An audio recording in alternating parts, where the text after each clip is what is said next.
Greetings, members, one and all of the Salivation Nation. Inflation soars. Gold and silver finally react. At least for now. Let's explore.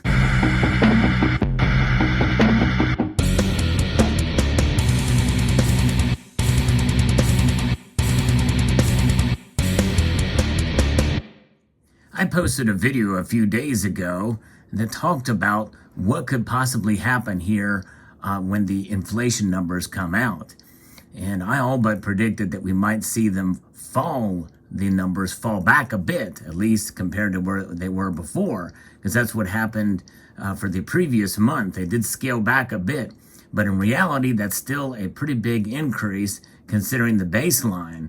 And right now, we are seeing, actually surprisingly, it kind of broke expectations.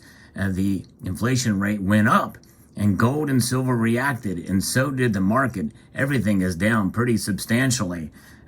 People running, sort of panicking here, because we're seeing not only the year-over-year increase at 8.6% now, but that's compared to where it was a year ago at around 5.4%. And so therefore, that is a pretty big climb, highest we've seen in almost 41 years. I'm referencing an article here. I'm going to talk a little bit about this, but leading up to where these numbers were, everybody was thinking that we might see the numbers scale back a bit.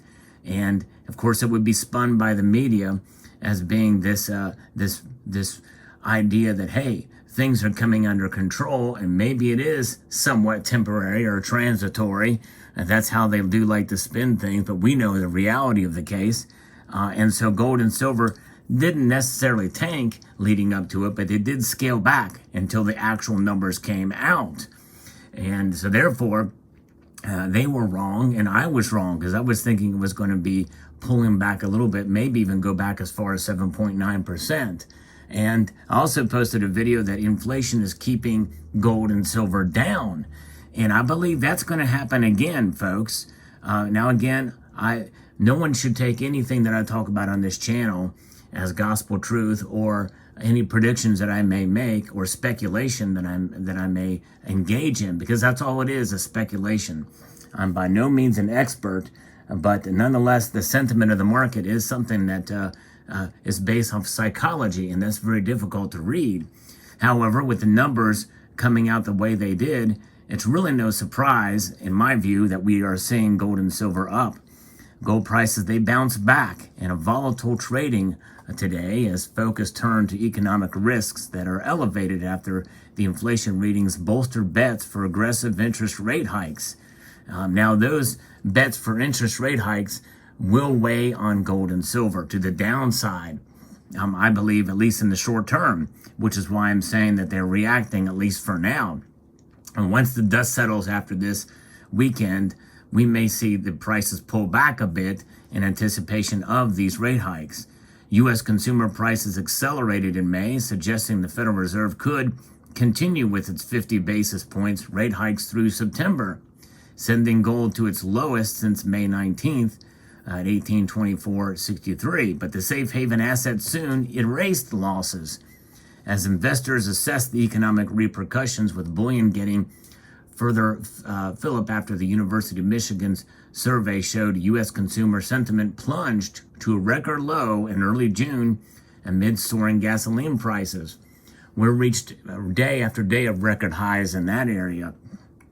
And many food items and the like are in double-digit inflation.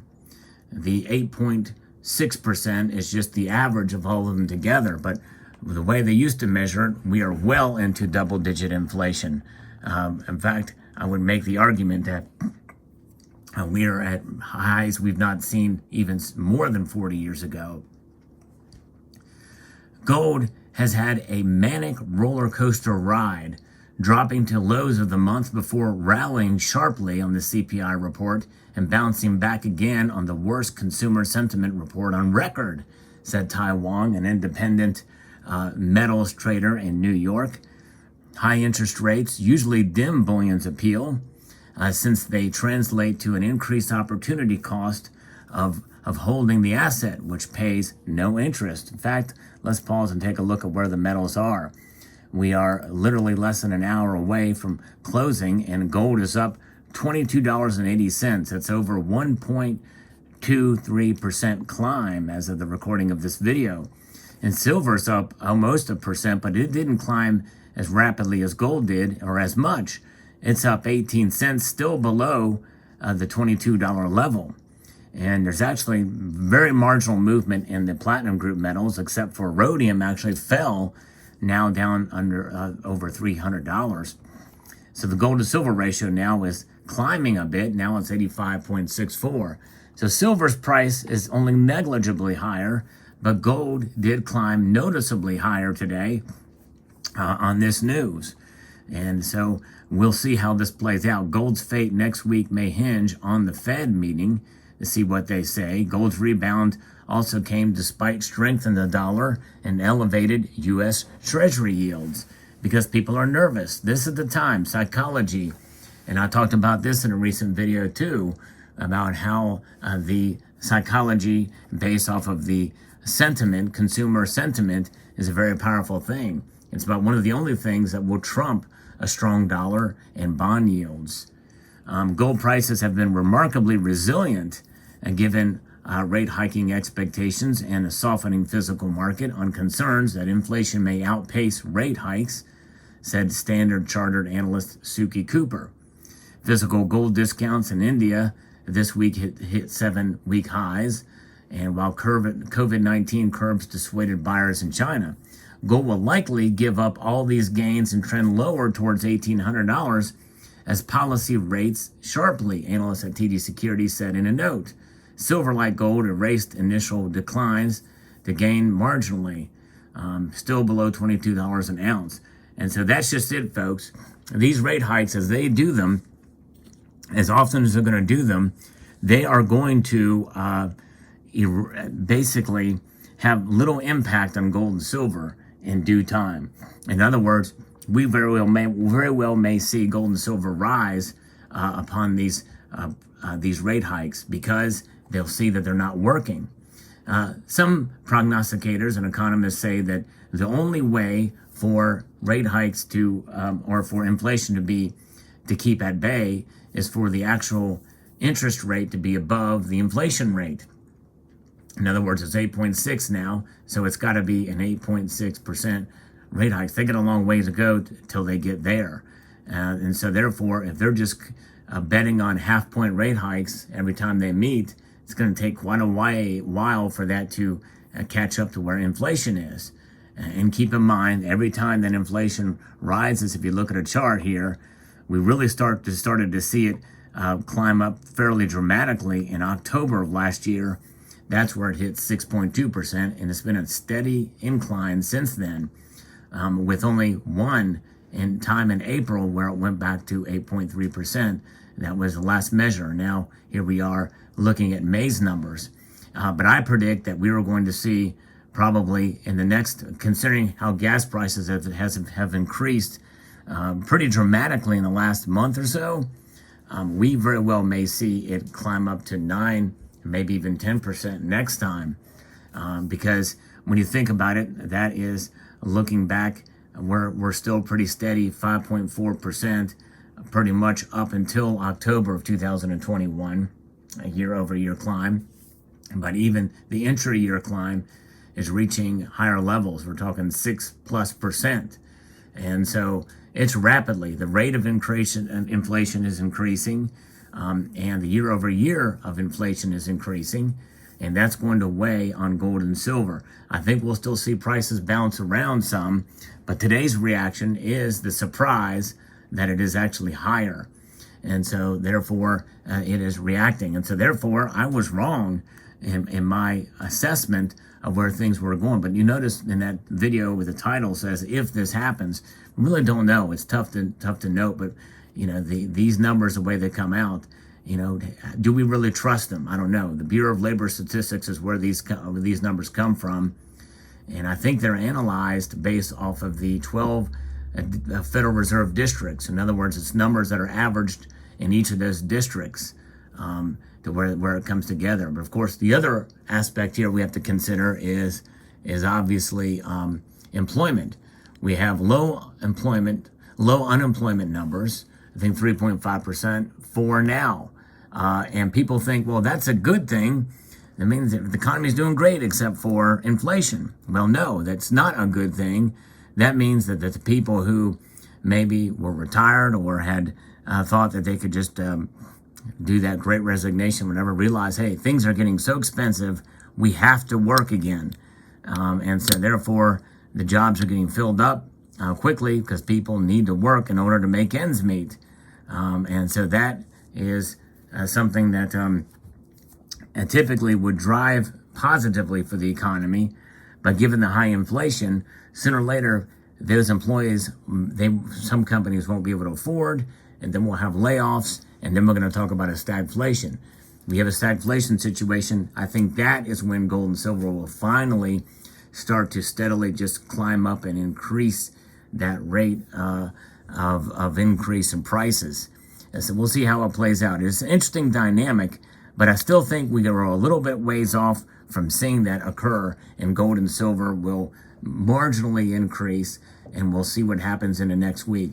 No one really knows what the prices are. I had somebody comment that they were waiting to make a purchase because they thought, kind of what I had said in that video is that hey, the price gold and silver is going to tank.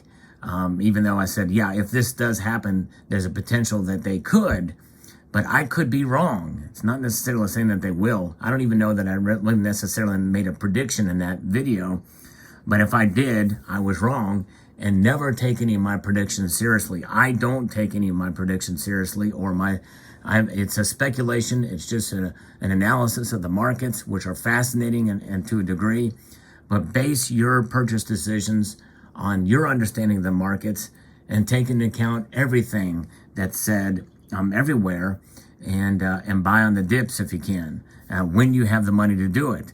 There's always a chance it could go lower whenever you make a purchase.